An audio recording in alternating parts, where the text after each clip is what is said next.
Alexandra, and I'm a radio board operator. Today, I want to talk about some of the most important tasks that a radio board operator has when they're running a live show. So, let's get into it.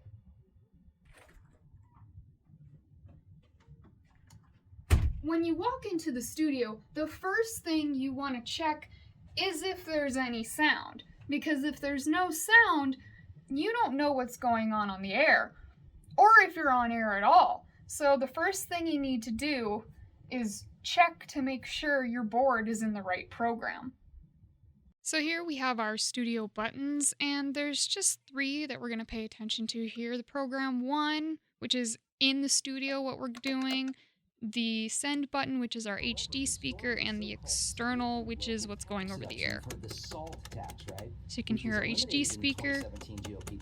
Now you can hear our external speaker, which of course is more garbled, but hey, at least that means we're going over the air.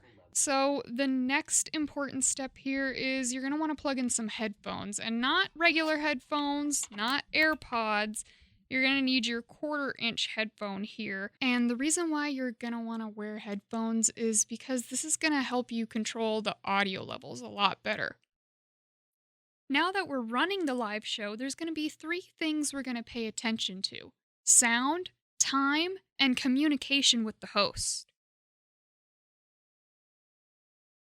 For the sound, it's not just about the fader for the mic, the phone, or the music. It's also about paying attention to what's going over the air, especially if you're taking callers.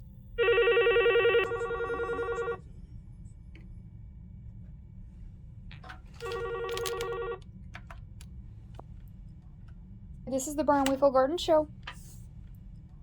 We have these delay machines for a reason. It's up to the board op to make sure no profanity goes over the air, which is why you need to be listening all the time. Luckily, the buttons here are pretty simple. Just a start, an exit, a display of the seconds, and for anyone that does swear over the air, you'll promptly hit the dump button as quickly as possible. We also have to make sure that the host is getting the music that they want in their show, whether that's pulling it up from the rejoiners in our system or finding the song that they want on YouTube.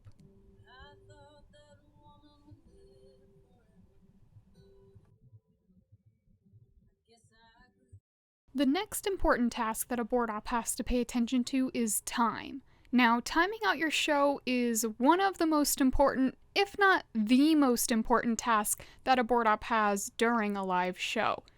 Because regardless of what the host is saying, we still have to hit our legal ID sounder at the top of the hour. Not all hosts are the same, and some of them need different techniques for their cues. So I'm going to go over a few cues that I use with the hosts I work with to get them out of their segment on time. Some of them are going to want verbal cues, like 1 minute and 30 seconds. 1 minute. You know what, I'm going to put you on hold for 1 second, Greg, because we're out of time, and I'll take you off the air, okay? Okay, sure.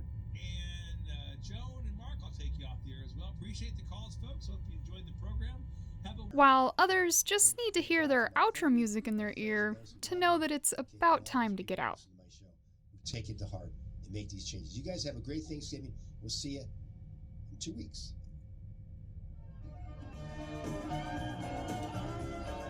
Some hosts don't like audio cues at all. It startles them and messes them up. So for these hosts, I like to use some simple hand signals, like for 2 minutes, 1 minute, and a wrap it up symbol. In order to perform all these tasks properly, they all require communication with the host. Coming back, having to sort through hundreds of resumes to find great people. Indeed. It's up to you to tell the host when they're live. You're live. All right, hey, thanks for staying with us. I have a couple more. When they're out. Be right back.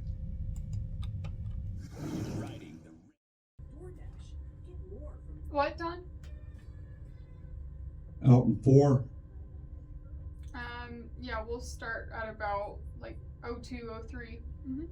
And they're gonna tell you what guests to call. I'm going to leave Captain Bill as a floater. I do not believe that the Malahini boat is offshore. Okay. Did you want me to just try calling this satellite phone when we get to that segment? And anything else that they need, like what music they want played or sponsorships that they need to make sure that air. What are you going to use in lieu of Bix? I just have a couple of like general rejoiners that you have that don't have sponsors attached to them.